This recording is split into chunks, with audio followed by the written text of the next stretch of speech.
debemos definir al aparato reproductor masculino como el conjunto de órganos internos y externos, glándulas y vías anatómicas, cuya función principal es garantizar la continuidad de la especie a través de la reproducción. Desde el punto de vista fisiológico, este sistema se rige por tres funciones biológicas fundamentales. En primer lugar, la espermatogénesis, que es el proceso celular mediante el cual se producen, desarrollan y maduran los espermatozoides o gametos masculinos dentro de los túbulos seminíferos. En segundo lugar, encontramos su función endocrina. Esta se encarga de la síntesis de secreción hormonales sexuales hacia el torrente sanguíneo, destacando principalmente la testosterona, la cual regula tanto la producción de espermatozoides como el desarrollo de los caracteres sexuales secundarios. Finalmente, se encarga de la cópula, que es el mecanismo fisiológico y anatómico que permite depositar el semen de manera efectiva dentro del tracto reproductor femenino, haciendo posible la fertilización del óvulo.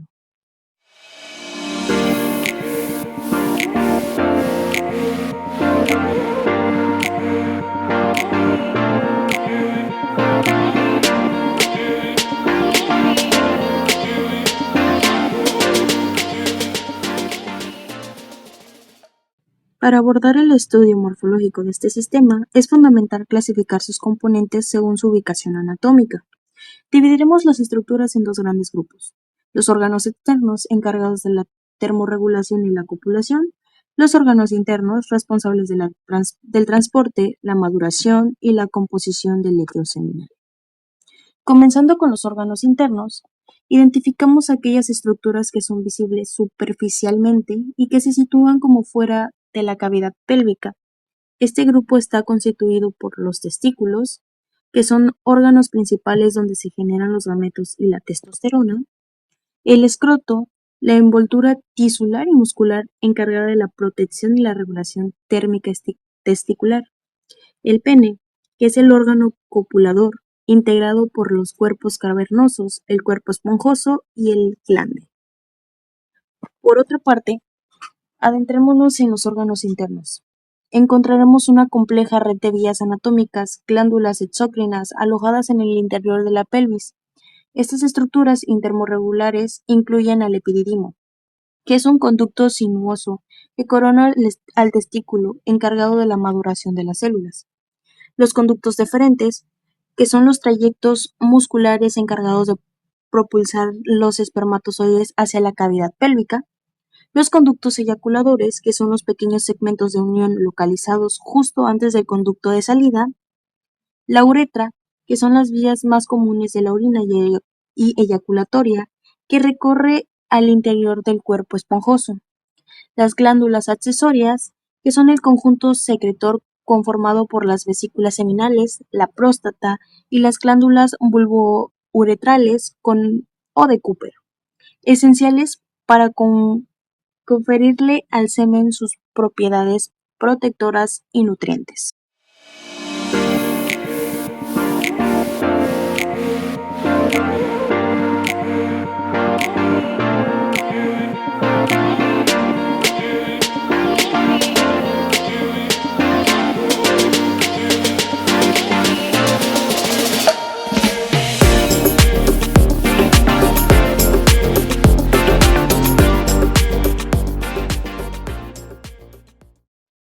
Una vez descritos los órganos externos e internos de soporte, correspondemos a analizar el trayecto dinámico que realizan los gametos masculinos. Estudiaremos las vías espermáticas que constituyen el conjunto de conductos especializados y encargados de la maduración, transporte y expulsión de los espermatozoides.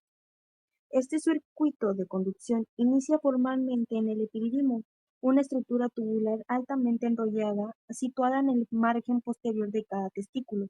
El epididimo no es un simple lugar de paso, es el sitio crítico para el almacenamiento temporal y la maduración funcional de los espermatozoides.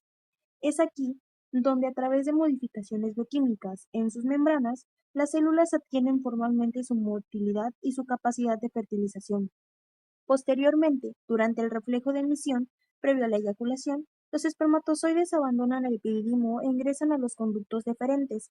Estos son tubos musculares de paredes gruesas que ascienden a través del contorno espermático, cruzan el conducto inguinal y penetran en la cavidad pélvica. Su fuerte capa de músculo liso genera contracciones peristálticas que impulsan rápidamente los gametos hacia la parte posterior de la vejiga urinaria. El siguiente segmento lo conforman los conductos eyaculadores.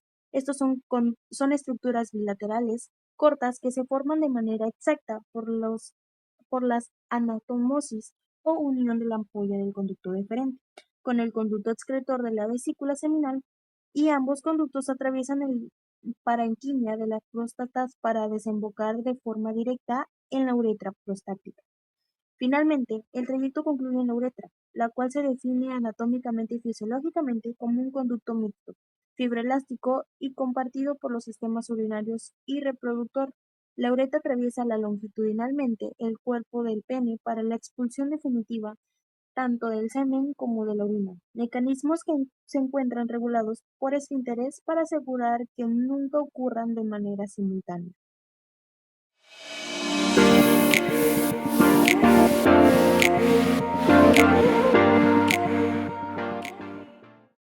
Tras haber analizado la estructura anatómica y el soporte glandular del sistema, resulta indispensable estudiar el proceso celular que ocurre en el interior de estos órganos. Nos referimos a la espermatogénesis, el mecanismo biológico mediante el cual se originan y diferencian los gametos masculinos. La espermatogénesis se define formalmente como el proceso de división meótica y diferenciación celular a través del cual las células madre germinales primitivas, conocidas como espermatogonias, se transforman en espermatozoides maduros y funcionales. Este fenómeno se activa de manera continua a partir del inicio de la pubertad y se suscita de forma específica dentro de las paredes de los túbulos hemíferos de los testículos. El proceso inicia con los espermatogenias, células disploides que se dividen por mitosis para mantener la línea celular y dar origen a los espermatocitos primarios. Estos últimos entran en la primera división meótica para reducir su carga genética a la mitad, convirtiéndose en espermatocitos secundarios haploides y posteriormente en espermatides. El ciclo culmina con la espermatogénesis, que es la fase de metamorfosis morfológica donde la espermatide redonda elimina su exceso de citoplasma, desarrollo del flagelo para su movilidad y condensa su núcleo para formar la cabeza con el acroso.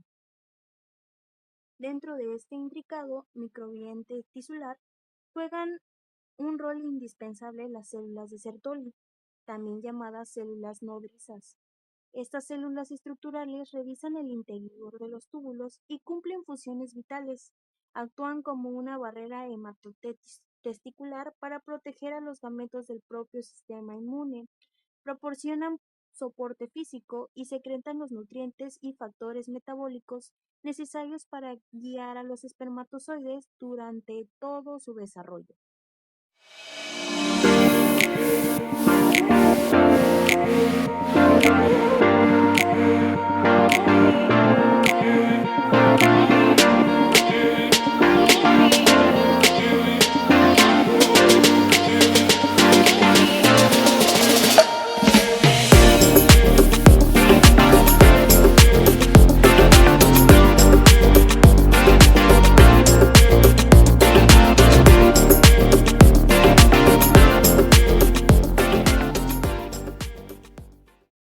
Todo el complejo reproductivo está estrictamente regulado por el sistema endocrino, específicamente a través del eje hipotálamo, hipófisis, testículo, el cual coordina las órdenes químicas del organismo. La regulación de este sistema inicia a nivel del sistema nervioso central, específicamente en el hipotálamo, que actúa como el centro de control maestro al secretar de forma pulsátil la hormona liberadora de gonadotropinas, conocida como GnRH. Esta señal química viaja a través del sistema porta-hipofisiario hasta la adenopófisis o hipófisis anterior, estimulándola para que sintetice y libere dos gonadotropinas principales hacia el torrente sanguíneo, la LH y la FSH. La primera de ellas, la hormona luteinizante LH, tiene como diana celular a las células de Leydig, ubicadas en el tejido intersticial de los testículos. Al unirse a sus receptores, la LH induce de manera directa la síntesis y secreción de testosterona. Por otro lado, la hormona foliculoestimulante FSH viaja hacia el interior de los túbulos hemíferos para interactuar de forma específica con las células de Sertoli. La función de la FSH es estimular a estas células nodrizas para que inicien, mantengan y optimicen la tasa de espermatogénesis. Finalmente, la testosterona secretada no solo actúa a nivel local para permitir la maduración de los gametos, sino que ejerce un factor sistemático en todo el organismo. Es la hormona esteroidea responsable de desarrollo y mantenimiento de los caracteres sexuales secundarios masculinos, tales como el incremento de la masa muscular, la profundización del tono de voz y la distribución del vello corporal. El eje se autorregula mediante un mecanismo de retroalimentación negativa. Cuando los niveles de testosterona e inhiban son elevados, el cerebro disminuye la producción de GnRH, LH y FH, manteniendo un equilibrio homeostático muy perfecto.